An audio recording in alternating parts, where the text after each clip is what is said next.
Elvish jail में है। एल्विश पर जो इल्ज़ाम लगे वो एनडीपीएस एक्ट की धाराओं के तहत आए। लीगल एक्सपर्ट ये कहते हैं कि एल्विश की मुश्किलें अब कम नहीं होंगी। एल्विश के लिए चैलेंजेस आगे और भी हैं, लेकिन जो इल्ज़ाम एल्विश पर लगा, इस इल्ज़ाम के तहत एल्विश ही नहीं बल्कि रेव पार्टी में सांप का जहर और सांप का जहर लोगों को बेचने के और भी कई आरोपी हैं। क्या कोई दिल्ली एनसीआर में बहुत बड़ा नेक्सस काम कर रहा है? एल्विश के लिए आने वाले दिनों में और मुश्किलें और चैलेंजेस क्या हैं? अंजलि है मेरे साथ में। इस केस को अंजलि ने भी इन्वेस्टिगेट किया है बहुत करीब से। अंजलि, आपने कई शो एंकर किए एल्विश को लेकर के। एल्विश के बाद अब फाजिल पुरिया को भी लेकर के खबर आ रही है कि उनके लिए भी आगे आने वाले फ्यूचर में दिक्कत पेश हो सकती है। एल्विश के गैंग में या सांप का जहर बेचने वाले गिरोह में और कितने लोग शामिल हैं? अभी इन्वेस्टिगेशन कहाँ तक पहुंची?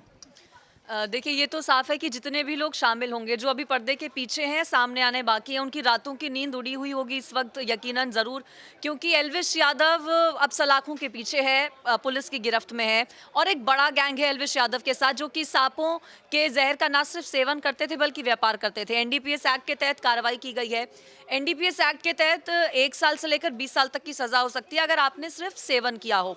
यहाँ पर एनडीपीएस एक्ट में लगाया गया है 27A भी, तो 27 से जब लग जाता है तो फिर कम से कम 10 साल की सज़ा और ज़्यादा से ज़्यादा 20 से 25 साल की सज़ा।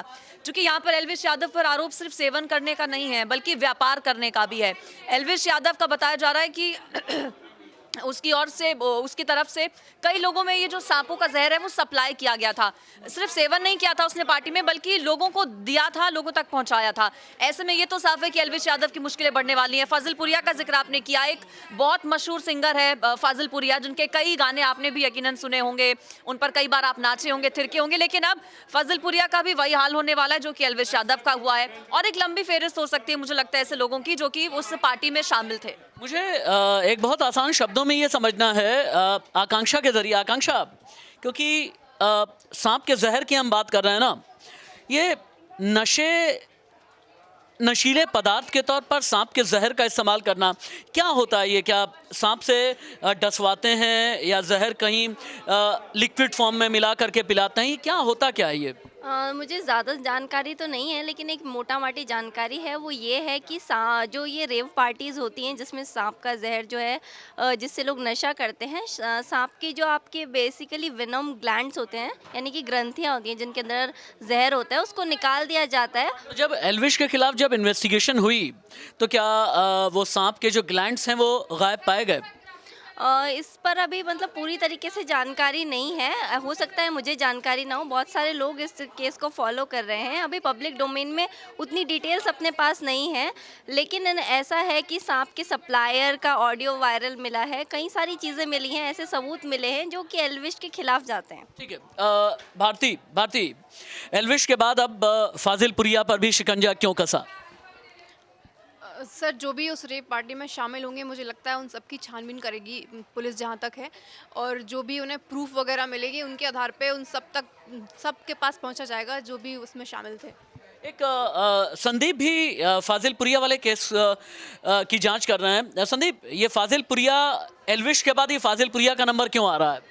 निश्चित तौर पर एल्विश ने कहा था, जो पार्टी हुई थी जिसमें हमने देखा था कि एल्विश ने अपने कंधे पर सांप लिया हुआ था, उसके साथ वो तरह तरह की वाहियात हरकतें कर रहे थे, जिसको आधार बनाकर उनको गिरफ्तार भी किया गया आगे चलकर। एल्विश ने कहा था कि वो पार्टी बेसिकली सिंगर फाजिल पुरिया ने दिया था और उसी की पार्टी थी। तो पुलिस को लग रहा है कि उसकी पार्टी में, एल्विश ने दावा किया कि उसकी पार्टी में ये सब हुआ, तो ज़रूर निश्चित तौर पर तार फाजिल पुरिया तक पहुंचेंगे। हो सकता है उन्होंने इंतज़ाम कराया हो या उसके बारे में एल्विश ने कुछ पूछताछ में खुलासा किया हो। इसीलिए अब जो है धीरे धीरे इस केस की आँच जो है फाजिल पुरिया तक पहुँची और पुलिस जल्द ही उनसे पूछताछ भी कर सकती है।